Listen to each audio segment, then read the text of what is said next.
गुरुदेव राधे राधे।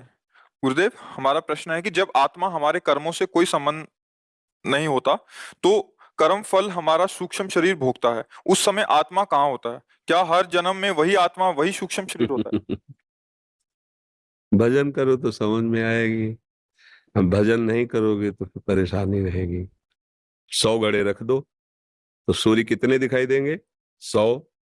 100 घड़े फोड़ दो तो सूर्य में क्या फर्क पड़ेगा? कुछ नहीं। समझ रहे? स्थूल सूक्ष्म कारण ये तीनों शरीर माया रचित हैं। जो हमारा स्वरूप है जिसे हम आत्मा कहते हैं वो भगवद अंश है, चिदानंद। अब चिदानंद का परिचय ही नहीं तो क्या बस चिदानंद बोल दिया गया? जैसे स्वर्ण की धातु का पता है तो स्वर्ण नाम लेते ही समझ में आ जाएगा ना, चांदी समझ में आ जाएगा। तो चिदानंद पांच भौतिक तो समझ में आ गया, लेकिन चिदानंद का परिचय नहीं ना। विगत विकार कोई भी, नैनम छिन्दन्ति शस्त्राणि नैनम दहाति पावका न चैनम क्लेदन्त्यापो न शोष्यति मारता।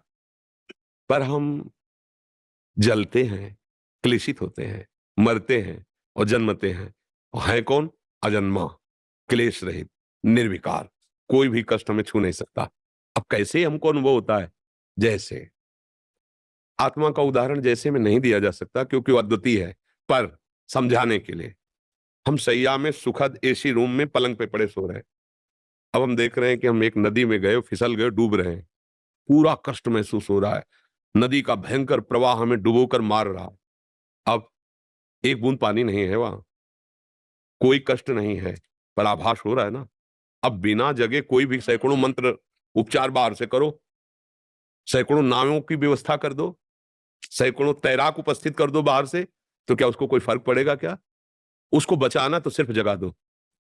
जगते ही ना समुद्र है, ना नदियां है, ना मरना है, ना, समझ गए ना? ऐसे ही अज्ञान की इस रात्रि में, मोह की निद्रा में हम सब शयन कर रहे हैं। इस शरीर को अपना स्वरूप मान लिया, मन बुद्धि सूक्ष्म शरीर को अपनी आत्मा मान ली, स्वभाव को अपना स्वरूप मान लिया, और भोक्ता करता भाव मेरे दिमाग में बैठ गया। मैं ये करूंगा, मैंने ये किया है, मैं ऐसा करता हूं, मैं ये भोगा हूं, मैं ये भोग रहा हूं, मैं ऐसा भोगूंगा। यही हमारी दुर्गति का कारण हो गया। अब थोड़ा भजन हो, शुद्ध होता चला जाए। जैसे हम किसी सरोवर के नजदीक गए, मीठा निर्मल जल है और ऊपर काई है। अब अगर हमें ज्ञान नहीं तो काई देख करके हम कि पानी तो यहाँ है नहीं, पर अगर ज्ञान है तो काई है तो पानी है जरूर, क्योंकि पानी से ही काई की उत्पत्ति होती है। अब आप प्रयास करो, काई हटाओ, जीविका ही हटाओगे तो निर्मल शुद्ध जल, मीठा जल आपके पास है। ऐसे ही माया की काई है, वो प्रगट उसी परमात्मा तत्व से है। जैसे रस्सी से ही ब्रह्म सांप का हुआ है, रस्सी से ही हुआ, अगर रस्सी ना होती तो सांप का ब्रह्म ना होता। ऐसे ब्रह्म से ही माया का ब्रह्म हुआ है। ये भ्रम हटाना अपना कार्य है। काई हटाओ, निर्मल जल का स्वाद कर लो।